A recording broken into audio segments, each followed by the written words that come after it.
Thanks for joining today. My name is Julie Smith, and I'm the Executive Director of the Identity Defined Security Alliance. Our webinar today is IAM Stakeholder Perspective on Access Challenges, Business Operations, and Risk. Our presenters will be discussing the results of a research report recently published by the IDSA. With our third research report, we decided to try something a little different, which you'll hear more about later. And before we get started, I just wanted to give a few logistics. In your webinar portal, you will see a place to submit questions. If you have any, as the discussion unfolds, please submit them. There is also a tab for attachments where you'll find a link to the research report itself and a blog that provides recommendations on how to address the challenges uncovered by our survey participants. There's also a link to the Identity Management Day website, and you'll definitely hear more about that at the end. Before I turn it over to our presenters today, I wanted to provide a quick commercial for the Identity Defined Security Alliance. The IDSA is a nonprofit organization that facilitates community collaboration to help organizations reduce risk by providing education, best practices, and resources to implement identity-centric security. Our membership is comprised of leading identity and security vendors, in addition to our customer advisory board members, who provide guidance on our mission and represent the practitioner community. All of our resources are freely available on our website, idsalliance.org. I encourage you to check it out. Our speakers today are Den Jones and Diane Haglin. Den Jones is the Senior Director of Enterprise Security at Cisco and a customer advisory board member of the Identity Defined Security Alliance and Microsoft Security Alliance, as well as an experienced industry speaker on security. Den comes from Adobe, where he was responsible for the strategic direction and delivery of internal enterprise security. Den has been in IT for more than 20 years and has a comprehensive background driving strategy, implementation, and operations in the information security and technology space. Diane is principal and founder of Dimensional Research. She has tremendous expertise with the technology, people, and processes of corporate IT teams. She spends her days gathering practical feedback from technology stakeholders to help her clients gain a deeper understanding of the operational and strategic choices that will delight their customers. Her passion is making data approachable, actionable, and even fun, as you'll find out today. So Diane, with that, I will turn it over to you. Great. Well, thanks so much, Julie. It's such a pleasure to be here with you today, sharing the results from our recent research report on the stakeholder perspective of identity and access management. I'm looking forward to both sharing the research and Dan having a conversation with you to help put some of this data in context and understand what we're looking at. When the IDSA first approached Dimensional about doing this study, I was particularly and personally interested in it. We've done a lot of work with identities from the more technology perspective, the security stakeholders, the IAM teams, the IT operations people. And I think that the business stakeholders who kind of need to use this and run their business have been a little neglected. So I was really excited to look and see what this audience thinks of what's going on. We're going to share 3 areas with you today. First, we're going to talk about some of the challenges that our business stakeholders face when dealing with these systems. And spoiler alert, it's not perfect.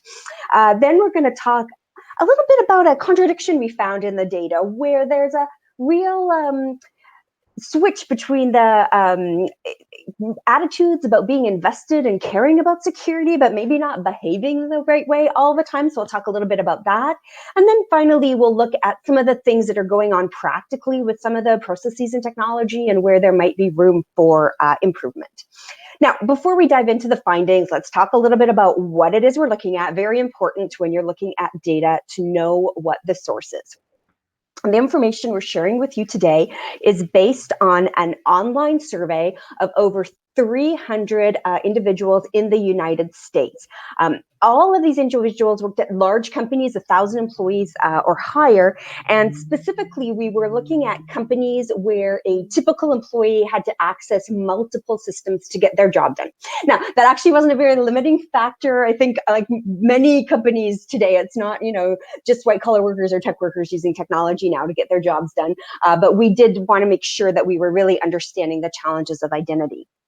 The other thing I want to spend a little time on this that was really important is we wanted to get a good perspective across the different types of business stakeholders. So we worked always, like all participants were responsible for working directly with employees, consultants to set up, remove, and resolve access programs. But we specifically targeted 3 roles. First of all, we looked at the human resources people who are responsible for new employees who are leaving, sometimes more involved in payroll type of issues, benefits, things like that. We also wanted to get that sense of the business stakeholders who are responsible for things like productivity and sensitivity of data. And so we selected sales managers as a group that would give us that perspective. And then we also looked to the help desk, the people who are handling tickets and, filling out access requests and access removals, and of course, resolving when there are the inevitable problems. So that's where the data comes from. If you have any questions about our methodology, you can certainly ask a question. I'd be happy to share what that came from. But with that, let's get into the good stuff. So I wanted to start off with a finding, Dan, that I thought would be interesting for you, which is about revoking access. I suppose we should have started with granting access, and we will get to that. But I was so fascinated with this data around revoking access. I have this picture in my mind of the employee who is, angry, they've just been fired, and there's that risk point where they still have access to systems and sensitive data, and they could do something tragic, and you really want to make sure that access is removed to manage that risk. And it really doesn't seem like that's happening that much. That picture that I had in my mind, only 1/3 of companies are actually revoking access the day an employee leaves. And for more than half, it's taking 3 days or even more, sometimes even, a week, 2 weeks, 3 weeks. And so I really am curious, Dan, do you think this is normal? Is this a problem? Should we be caring about this data? So yeah, and I'm actually, so first of all, thank you, Julie and the IDSA, for inviting me along to the conversation, and Diane for doing an amazing job on the report and really pulling out some of the really key nuggets here. And I'm glad you started here because, onboarding is brilliant. You want to get people onboarded, get them productive as quick as you can. But the offboarding piece as a security practitioner, that's really where the big risk is from a cyber risk perspective. So it's not surprising to me, in the industry, my industry peers, people I speak to as well, that this kind of resonates because the biggest problem is people over a course of time, they build these really complicated systems.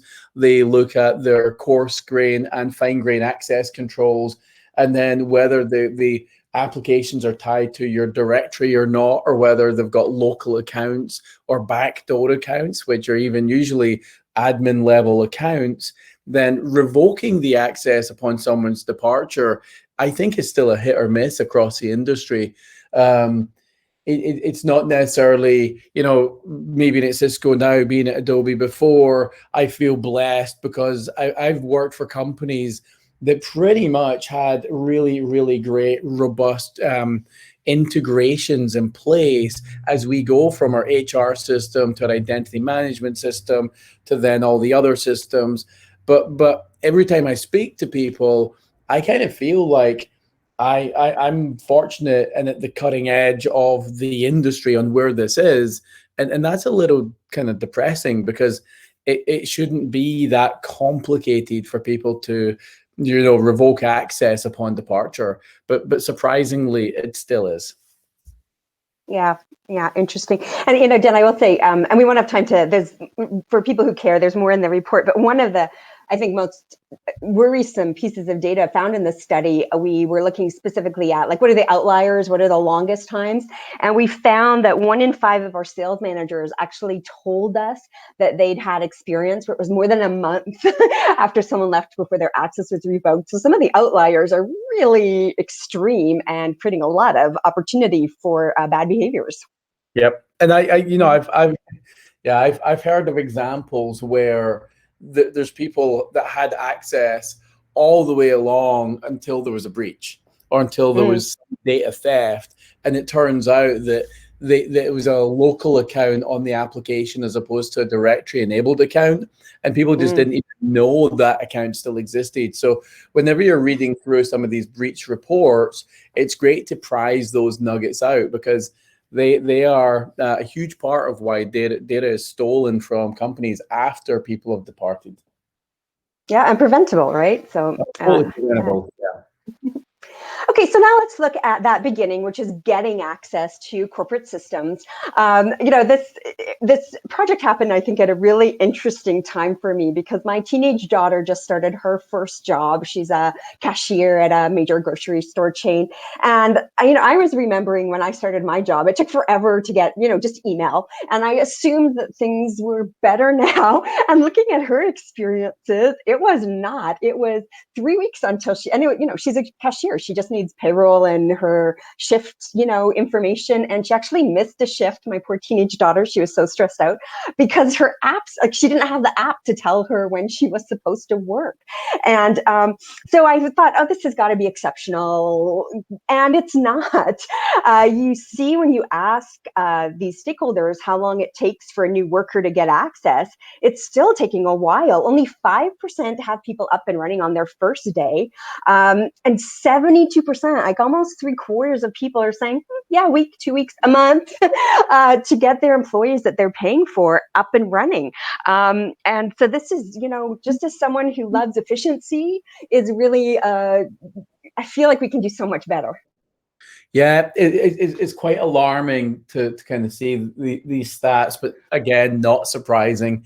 From a security perspective, I don't look at this and go, oh, the cyber risk is big here because you don't have access to things. That's maybe a good thing from a security perspective. But from a business productivity perspective, you need your employees to be up, running, productive on day one. And a lot of that speaks to the lack of integration between a lot of the products. So whether you're, a Workday and a SailPoint and an Okta or a Microsoft, whichever of these products you use, the absolute key piece is that you've got an automated workflow to go from employee signs and joins the company all the way through to the accounts are provisioned correctly. And then even if it's hardware related, how do you know that you need to order hardware? Well, you offered the person the job probably weeks ago, and they joined. So you actually have to have this process nailed down, because you literally only have, at the end of it, maybe a week in order to get the hardware ready, to get that to the employee. And then during times of COVID, which is even harder, depending on the country they're in, depending on your logistics, getting someone a device to their house has become a huge challenge over the last year. So this is big. It's compounded and even worse if you don't have all your ducks in a row when it comes to the fact that we're moved to working from home. Yeah, definitely. Yeah. And one thing I think before we move on, Dan, I do want to make sure we point out to the audience is that, this question was about the systems required to do their job. If there's some like chat app to organize the alternatives for the pandemic Christmas party, that's not necessarily business critical and would not be included in, thinking how long it takes access. This really is about getting people up and running and being productive is what we're asking here. So I think that's an important caveat when looking at this data. Maybe they don't need access to every single system day one, but the stuff that's required to do their job should be pretty fast. Yeah, absolutely. And I think that's a really important distinction, right? Because depending on your business, depending on how you operate and your culture, you might be depending on, a Teams type chat app, or you might depend on email, or you might depend on a finance app or an email. And ultimately, what's really, really important is that the organization understands which apps are really important. And sometimes it's very important to get down to the persona level, because a sales employee will need an entirely different set of apps on day one than the person working in the finance department. Yeah, it's such an interesting point too, and it was one of the places we saw some differences in the data when we asked this question. You see sales managers saying it takes a little bit longer to grant access than the HR stakeholders, did. And I think that likely reflects the fact that in sales, especially any kind of enterprise sales, you are dealing with all those systems you talked about. And maybe there's a case where it is complex, maybe taking a little longer isn't a problem. But as you say, understanding what is the business impact of these people we're paying this money to not having access to these systems, and then making some smart decisions around speeding that up if it makes sense, I think is a practical business conversation. Oh yeah, it's a huge business conversation, because it's a huge expense to the business, as you pointed out. And when you're in sales, maybe you're a road warrior, which means your logistics to get technology to them is harder. If you were working in an office, maybe the logistics are easier. So I think I wouldn't be surprised when you look at the data and say salespeople takes a lot longer to get up and running because they don't get devices quick enough. Whereas people who work in an office, maybe there's a better tech cafe or something, and they can get a device that minute, that day they turn up. So those things I think are really impactful. But either way, it's a very expensive business problem that needs to be solved. Yeah. Deb, you mentioned COVID. I don't think we've done at Dimensional Research a project in the past 12 months that didn't ask about COVID. I think there is no overstating. There's nothing to say about how much COVID has impacted our lives that isn't just grossly understating what's going on. But certainly system access has been not an exception. This is an area that the remote work has just really thrown a lot of existing processes into disarray. And you see, 83% of our business stakeholders are saying that COVID-19 has made system access more difficult, a range of things, right? Harder to get things help when they don't work. We had one sales manager write in. It's like, I used to have my IT guy that I'd walk over when I had problems, and now I can't. I have to use the ticketing system. So they're having, which may be a good thing that he's not, he's using the system now.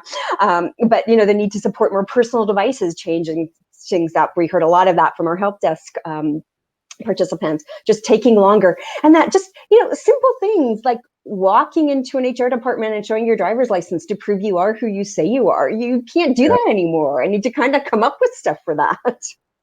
Yeah, and it's personally for me, I joined Cisco during COVID. I interviewed over WebEx. I have still not met anybody in person. I have not met my team in person. So going through that process as someone who onboarded in the last 12 months to a new role, me getting set up and running in day one was a very interesting proposition. Now, what was fortunate is hats off to the team at Cisco that got me up and running, because I got my laptop before day one. And things rolled really, really quick. And I think that's more related to my connections within the fact that I was reporting to the CIO. So maybe that helped a little bit, right? But what's really interesting, I saw this social media post, during the last 12 months where they said, what changed and had the most impact in your digital transformation strategy? Was it the CTO, the CIO, or COVID? And I think most people would say, yeah, COVID probably helped drive a lot of investment in digital transformation, because getting everyone to be a remote worker has been really, really hard for a lot of organizations. And in some cases, as you're noticing here, like some of the processes just fail because you've been building like a call center out where you can't have your personal computer be used. But then all of a sudden people have to go home and try and work from home. That's been an incredible shift for a lot of organizations. Yeah, and just amazing that I think, we've done a lot of research in this over the years, and I think there's been a lot of interest in increasing work from home. There's a lot of cost potential savings and, not paying rent, but to be just forced to do it overnight is not what anyone was planning for. Yeah, I can't imagine the CFOs are all sitting there planning that their building and workforce strategy was suddenly going to shift all within a month. But that's No, really what happened in the end for a lot of it is. companies. Yeah. And it is interesting, Dan, I was thinking about this a little bit, you're a classic example of someone who did change jobs. I mean, I think when the COVID first started, the first couple of weeks and no one knew what was going on, it wasn't the time to quit your job. It wasn't, but it's so quickly, it seemed like people started moving around again, and all of these access issues just came, because you're hiring, you're maybe firing, people are moving around. That job change and workflow seemed to not stall as much as I would have thought when this all started. Yeah. I mean, the interesting thing for me, because when you join a new organization and you're building a team out, I had opened 18 recs within the first few months of joining Cisco, getting our strategy together. We got a huge investment, and the interesting thing is it didn't seem to change anyone's behavior of I'm going to leave and go join another company. Yeah. What was very noticeable though is as you're going through that, the logistics of departing a company and joining a company, like how would I return my laptop, my iPad and stuff to my old employer? And then how do I receive the new stuff? It no longer becomes, walk down and give it to your boss, or walk down and take it to the IT, support team, because that doesn't exist. It's now this whole shipping back and forward business. So that's certainly been pretty interesting as you go through the last year. Yeah, sure, definitely. Well, we could talk about COVID for forever, but let's get back to our topic. I want to change gears now, and Julie, I am fine. Oh, there we go. I want to change gears now, and I want to talk about, I'd mentioned at the beginning that we wanted to spend some time talking about this kind of conflict, a little dichotomy we found among these business stakeholders and their feeling of ownership for security with some of their behaviors. And so I'm going to start off with, I think, sort of a good news positive piece. So when we asked these individuals about, who's responsible for access issues, you do find that there is this sense that no one's pointing the finger at the security team. No one's saying, Dev, you're responsible if my employee steals everything, right? There is this sense that it is a shared responsibility and that it's something that everyone in the organization has to do. One could argue that these individuals, these HR sales managers and help desk people might be a little more educated because they are dealing with system access. So whether through formal training or just, tangentially by dealing with the systems, maybe, they've absorbed stuff. But I thought that this was a very hopeful sign that there is this sense that, hey, we're in this together. I don't know, Dev, as a security person, does this surprise you? Does it give you hope, or does it seem like lip service? I was thinking that as you were saying, I was like, it gives me hope. It does surprise me that 81% agreed. I'd love to know what the 19% are thinking.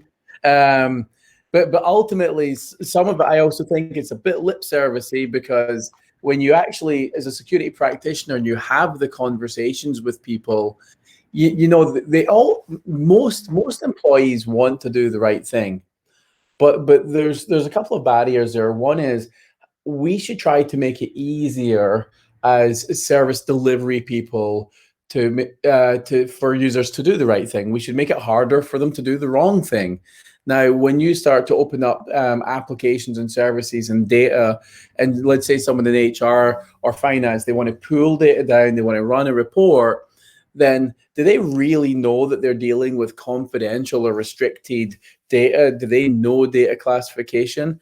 Very unlikely. They might know blanketly that the information they're dealing with has a level of sensitivity, but they don't necessarily translate that into the security or IT speak. They don't convert that into the compliance speak. So I think it's upon us as practitioners to really think about, how do we make it easier for users to do the right thing? How do we make it harder for them to do the wrong thing? And then how do we simplify this? the more complicated we make this game, then the more likely they will either ignore and circumvent it, or they'll be confused and they'll just do the wrong thing by mistake anyway. So I think when you get down to this responsibility, we have a responsibility to try and improve and make it easier for people to comply, make it harder for them to not. And then we're asking all of the employees in the organizations that we work in to say, look, can you pay attention to this just a little bit more? Because if you do, we've got a better chance of being successful here. Yeah, and I love the way you frame that is, maybe it's not realistic to expect these people to know everything that security team does, but they can do a little more and we can make it easier, right? I think that makes total sense. So I'm going to say that what I want to walk you through now has a little, so maybe it's a little more subtle than I like data to be, but I think this is really important when we look at the next two graphs side by side. I think it's really interesting. So we asked the sales managers specifically if they've ever had someone on their team who took information that they should not have had when they left. Salespeople often have, especially contacts and contracts and internal sales materials you wouldn't want your competitors to get your hands on, things like that. And the answer, and I'm going to confess, did not surprise me. I've worked with fabulous salespeople in my career, but this does not surprise me. 56% of sales managers, more than half, said yes, this happened to them. And of course, this is the people who know what happened. We could, I think, safely assume this number is higher if people were maybe a little more competent at taking some of the information. But then you think about this, okay? So that these sales managers know this behavior happens, that it's, problematic. And when you pose a hypothetical that says, if you're informed that one of your workers was to display concerning behavior, they're accessing system or data inappropriately, so you really framed this question as, you have a pretty good sense that there's a big problem here. What are you going to do? And the data shows this hesitancy to just say, oh, okay, well, we figured out what's going on. We're going to revoke access so we, minimize the risk. The only 38% are thinking, yeah, in this real present danger, we're going to take action. You see, most people are sitting in there, we're going to take some time. We're going to think about it in terms of what's going on. And so I found this to be really surprising, and I'm really curious, Dan, as a security professional, do you think this makes any sense? Like, what should you be doing in a situation when you think that there's some poor behavior going on and you're a manager? Yeah, well, first of all, the data doesn't surprise me, and like you mentioned, that the numbers are probably higher. But there's a difference between something happening and someone finding out something happened. And then I've heard tales on a regular basis about salespeople that they believe the content is theirs, or they want the upper hand when they move to their new job. And in some cases, a good thing is, when you've got a tight knit community of privacy professionals and sales executives, a lot of them all talk. So you end up uncovering and discovering this. The important thing for me is, there's a couple of elements here. One is there's got to be, from a legal and HR perspective, the ability to hold people accountable when they are discovered to be stealing information. There's got to be legal recourse, and also there's got to be some awareness that, I'm a big fan of saying, hey, look, promote internally that this week we uncovered someone stealing information. We took them to court. We done X, Y, and Z, so that can be used as something to discourage future behavior, right? This is, first of all, a behavior and culture problem. Then secondly, from a system perspective, if we see some anomalous events underway, first of all, you don't know whether that's a bad actor who is an employee, an insider, or you don't know if that's a bad actor being some nation state or some hacker that's in your environment. All you know is that someone is doing something which is disingenuous. So the first thing for me, how do we automate the cutting of the session, the restricting of the access? And this is where, when I think of access control, it's a case of, we know something's going wrong here. restrict the access right now, and then have an automated process in play so that if the user believes they're not doing something bad, how do they regain their access? And that might be a step up in authentication, or that might be a request to, automated to go to their manager.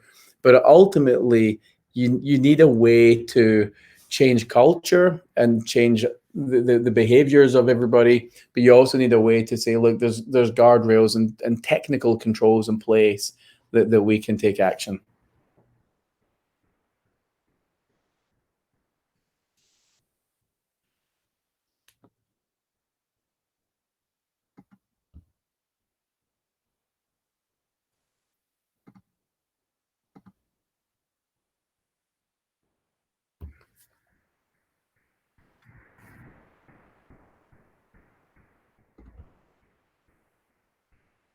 So I'm not sure, Julie, did we lose Diane there for a second?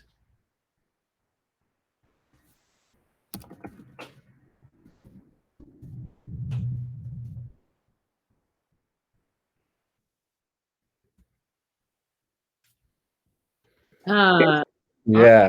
I'm not sure. We may have lost Diane. So if you want, Julie, one of the things, I'd love to kind of dig into here while we try and recover Diane on the session is we can maybe talk a little bit about, processes and the technology and really that room for improvement.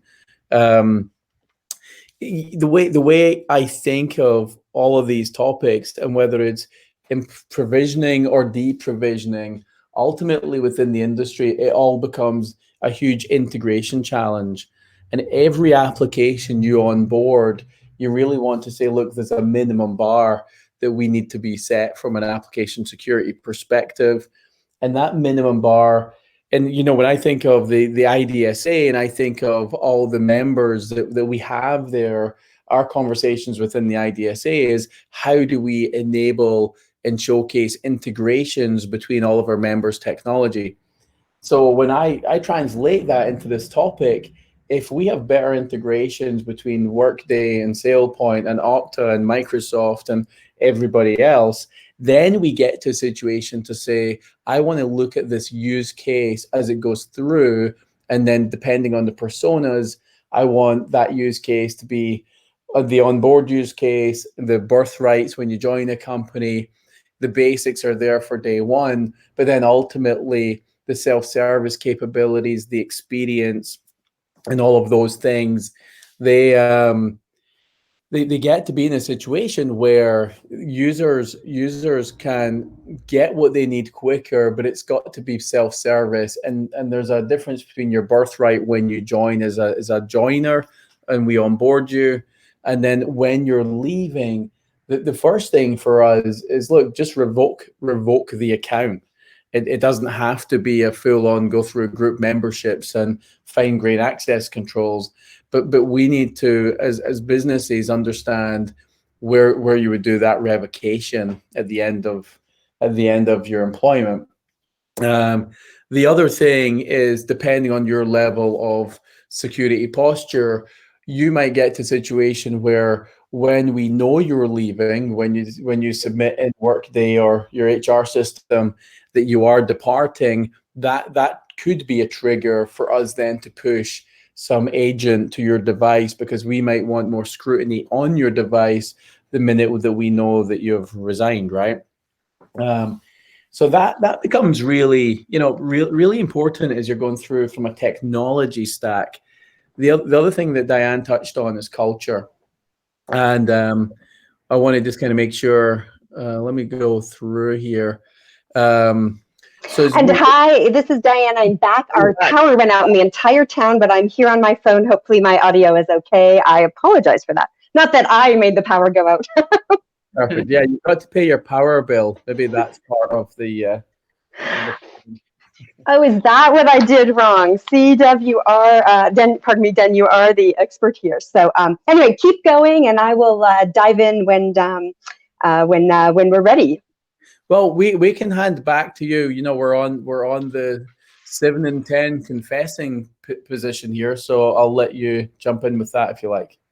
Sure, definitely. So one of the things that I would say when you're looking at this data that's important is we did ensure that the participants knew that this was anonymous. We did encourage them to, tell the truth. And, it appears they did. But the truth is not particularly wonderful for us. Even these people, and as I mentioned earlier, people who you would hope would have a little bit more sense about security are doing, they're using their username and passwords. They're accessing applications at a previous company. They're, clicking on a phishing email. They're sharing credentials with someone outside of their company even. And it's just, you look at this data and you kind of ask yourself the question of, is this sloppy? Or is this, grossly irresponsible to some of the legal points you mentioned earlier, Dan? Or is this kind of human nature? And then can you educate your way out of this? Do you need to put in a little, a few more guardrails? It's just a bit worrisome, that you see this kind of behavior, particularly among employees that you would hope might know a little better. And by the way, when you look at the data, the help desk people who often are responsible for implementing security policies, they didn't do better than the salespeople and the HR people at some of these poor behaviors.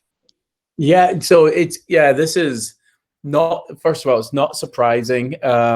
There's two things behind this, right? One is people really just want to get their job done, and they want to get their job done quicker. And that will lend itself for some bad behavior, because they might share credentials, they might share files with other companies and other business partners using non-sanctioned methods, right? So there's within the industry that's a big challenge. The other one is passwords and password management. So if you are coming up with your latest, greatest password and you're kind of trying to think about that, it's even better if you get to a situation where you're using a password manager. In the case of privileged identity management, then there are great password vaulting technologies. I'm a big fan of CyberArk. They're first of all an IDSA member, but they also have some great industry-leading technology. So when I think of I'm going to connect to a server as part of my job, using that technology is really, really important. But if you're not using technology like that, then you're trying to remember many usernames and passwords, and you ultimately, as a human, think that you're going to use the same phrase and then tack on at the end or at the beginning some little identifier to suggest that it's something else. Or you'll increment the number by 1 because you're changing them every 90 days and you're taking the easy way out. And ultimately, those are ploys that bad actors know about. So they're not protecting your company anymore just because you changed your password every 90 days and you added another digit than last time. So sad to say that it doesn't surprise me, but behavior is a huge part of this. Yeah, and Jen, I think that, and Julie, I'm going to ask you to forward us to the next slide. The button is hidden on my phone here. But I think you mentioned earlier something that so resonated with me, which is that the harder you make it to do the right thing, the less likely people are to do it. So really making it easy is going to help. And, certainly when you ask people to say, okay, let's think a little bit about security versus just getting your job done, you're going to see that people are like, yeah, they agree with the statement. Like, yeah, I care about security, but at the end of the day, I have a job to do and I'm going to do that. And that number goes up, quite a bit when you look at sales managers, compared to the help desk cares a little more about security. But it is this balance between, probably some sloppiness, probably some irresponsibility, but also I think maybe some desire to just, you want to be a great employee. You want to do the job you're being paid for. And if the systems are getting in the way of that, you're probably going to maybe err on the side of productivity over security. Yeah, absolutely. And, this is, as I mentioned that earlier, right? People get brought in to do their job. They want to be productive day one, but being productive day one and productive every day after that means that they are finding ways to accelerate their work, because that's what they are that's really what they're pressured to do. So there's a balance here, and there's a pressure, and the pressure comes from the executives down that want more productivity and they want it quicker. Our tolerance as humans these days is we want the quick fix. Our patience on anything in life has kind of disappeared, right? We want the answer. We want the answer now. We want satisfied now. And that leads everybody to behave in a way that puts things like security behind the delivery of the stuff. Now, for people in our industry that are practitioners or that do deliver services, so there might be a lot of people on the call that deliver these services. The one thing I've got to kind of labor here is, if the getting your job done is you deliver IT services to your organization, then one of your roles is you deliver them in a secure way. Right. And I say this to my team: anyone can deliver Active Directory or Okta or whatever. But our job is not just deliver capabilities to our customers. Our job is to deliver them, ensure they're safe. So that's a big thing. Now, when we translate that to sales and finance and HR and legal, how do you have that conversation with them? Because they don't think of it like that. They don't think of the data that they're handling is really important to your business's success. So when they say get my job done, they don't think that also means in a secure way. Yeah. Okay, so we're going to change topic and hit on our third item before we wrap up today. And I want to talk a little bit about, we wanted to drill in and understand a bit about maybe what's going on and what is happening that, gives us an opportunity to do better at some of these issues of granting and revoking access. And so there's two areas where we really saw some issues jumping out that I want to share with you. The first is, if you look at ownership of defining system access. So if you look at who it is who defines access, you see that there's a lot of possible answers, right? HR does, sometimes IT does, sometimes the hiring manager, sometimes it's just based on your title or role. There's a lot of different places where this can be done. And I don't think that, any of this is concerning even of itself. But what does jump out when you dig into the data is that 78%, so more than 3/4 of people, report more than one answer when they asked who has ownership for defining access. So, again, not concerning in and of itself that there's multiple teams involved in defining access to corporate systems, but it is possible when there's, too many cooks in the kitchen, it can cause conflicting decision-making, delays, and more likely to result in provisioning of access, which we touched on earlier. So I'm curious, Dan, do you see issues with ownership? And what is there a solution to this? Yeah, I mean, so I think if you kind of look at a DACY or RACY, you clearly need to have an owner, one owner.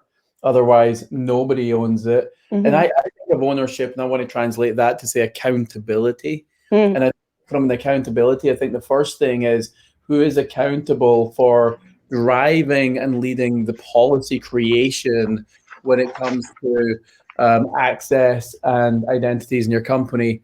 Then who is accountable for enforcing that policy? The other thing is when you go through the data agreements, like who gets access to which data, then ultimately, if you don't have a scalable self-service model, then it's going to be really hard to operate in an efficient way. So data ownership should be also called out at that level to say, look, I the security person or the person in charge of the data store, like the file server or whatever, they're not responsible for who has access to your data. So if your data is finance, then the finance leader should be figuring out who needs access to the finance data, or the manager of the employee. Now, this is where this is a complicated topic, because ultimately finance might have some level of control and decision making in that process. But then the manager of the organization might decide, and I'll give you an easy example. Finance might be in charge of the finance system in partnership with IT. Security might have policies on who and why and where and when you might access that data. But then as the leader of the organization, I might turn around and say, all of my direct reports need to have access to our finance platform so that they can see our cost center and our budget, and that they can run their teams within our budget limits. So the problem is it starts to get really tricky when you get to that level. And that's just finance. When you start to look at sales and HR and legal, there's a lot of complexity in this. So unfortunately, it's not an easy problem to solve, but you got to try and keep it as simple as possible as you go through that.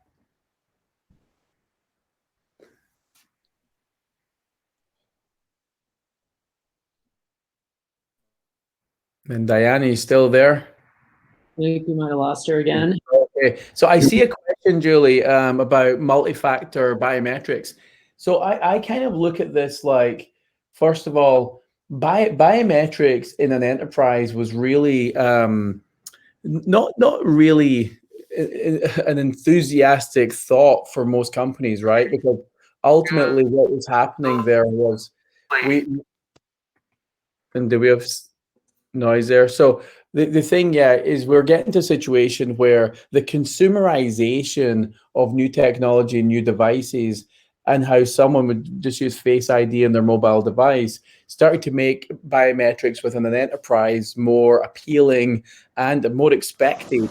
So I kind of look at this like biometrics and your desire to go passwordless is really becoming a reality. So it's not quite the identity provisioning and deprovisioning and business access, but biometrics is a huge part of our identity stack and our strategy there. So Diana, did you manage to make it back safe? I hope so. Can you hear me? I've been hearing you, so we've flipped back. So I think we're good. Oh, you got your internet back. That is yay! Life-saving. Life is better. So Rapwood will be good. And we are getting close to the end of our time, but I did want to make sure, we touched on some of these ownership issues. I think the other thing that's really important to touch on that really came out in the data is automation. And Den, you've touched on this a couple of times, but certainly you see the level of automation of access is pretty low. When you ask about enabling access, you see less than a quarter are saying that enabling access is automated. In fact, there's more people who say that they get an ad hoc request, they don't even get a ticket, then say it's automated. That process is a little better when it comes to revoking access, where 35% are saying that they have automated revoking, which, by the way, looks an awful lot like that first number we showed about how many people are able to revoke access on day one. So it's not a coincidence. There's definitely a correlation between those two numbers. But it's, really, I think the lack of automation in this area is something that likely is, you could, point to as a source for some of these issues with delays. Yeah, and this is the thing. So when if I was going to speak to any CIO about where do they invest their time here, ultimately you want to invest time in automating the account being created with a really small subset of birthright permissions. And maybe that's just one or two things. You may want the email, you may want the HR system access, you may want, payroll. So things that an employee kind of might need to do to get really up and running in your intranet. So it's small things. And then automating the exit.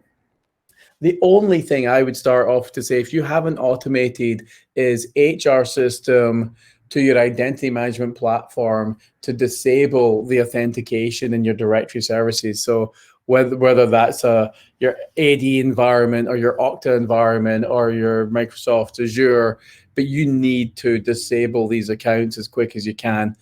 That for me is table stakes when you think of automation. Yeah, definitely. So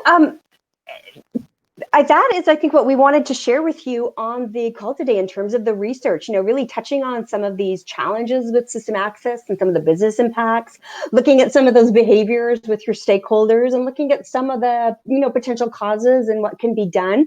If this is of interest to you, we did write a whole report that I know the IDSA has made available, and there's more in that report and more of what's going on. But for now, I'm going to pass back to Julie for any Q&A and any wrap-up. Thanks, Diane and Den. Great information, great discussion. Sorry about the challenges. I suppose that that's just one of those things that happens when you least expect it. There are a couple of questions. I guess the first one I wanted to address was just with respect to providing kind of regular and repeated research on this particular topic and others as well. And I'll take that one. It's one of the goals of the IDSA is to provide this type of research so that we can kind of stay on top of how organizations are progressing around identity security. And certainly, as I mentioned earlier, viewing it from the IAM stakeholder perspective, I think is something that isn't often done. So we will definitely look to repeat this type of research in the future. And there are 2 other research reports that we've published. The State of Identity looks at organizations and how they manage identity and security from a budget, priority, and strategy alignment perspective. And then last May, we published Identity Security, which does give a perspective on identity-related breaches in the enterprise and their organization's progress towards implementing identity-centric security. So those are 2 reports that are out there as well. That I wanted to mention. Another question, Den, you are a ginormous proponent of zero trust. We talked a little bit earlier about making it easy for employees to do their job and the things that they need to do. So if you had one piece of advice you would give to organizations who want to pivot to a zero trust approach, what would it be? One piece. I guess I would say Google Dan Jones Zero Trust and watch one of the many presentations, and then maybe even join Cisco Live, which is coming up soon, where we dig into our implementation with Duo at Cisco. I think ultimately is you need to think of Zero Trust as part of your defense in depth strategy. It's an enabler for business productivity, but it's also a huge improvement on your security posture. So that for me is take Zero Trust seriously, but figure out what Zero Trust means to you, because you ask 10 people what Zero Trust means, you're going to get 11 answers. No doubt. No doubt. So someone wrote in, Dan, are you still hiring? Yes, we're still hiring. I think we still have maybe 10 open positions, and within Cisco's IT organization, we are doing huge transformation. So the whole organization is getting great investment right now. So definitely check out the jobs at Cisco's website, or reach out to me on LinkedIn, because I know that was one of the other questions was about catching up with us. Yeah, you can definitely add me on LinkedIn and reach out. Yeah. And then a question about the presentation. We'll make the slides available on Bright Talk, and you can also go back and watch the recording if you'd like to relive the fun we had today. So with that, I just want to remind you to check out the research and the blog for advice on how to address the access challenges in your organizations. And lastly, the IDSA and National Cybersecurity Alliance have partnered on the first ever Identity Management Day coming April 13th. It is a day of awareness to educate business leaders, IT decision makers, and the general public about the importance of managing and security digital identities. Visit identitymanagementday.org to learn more on how to get involved. And so now with that, I'd like to thank Den and Diane. I truly appreciate your time today, and Diane, all of the support you give us in our research, and Den as a customer advisory board member as well.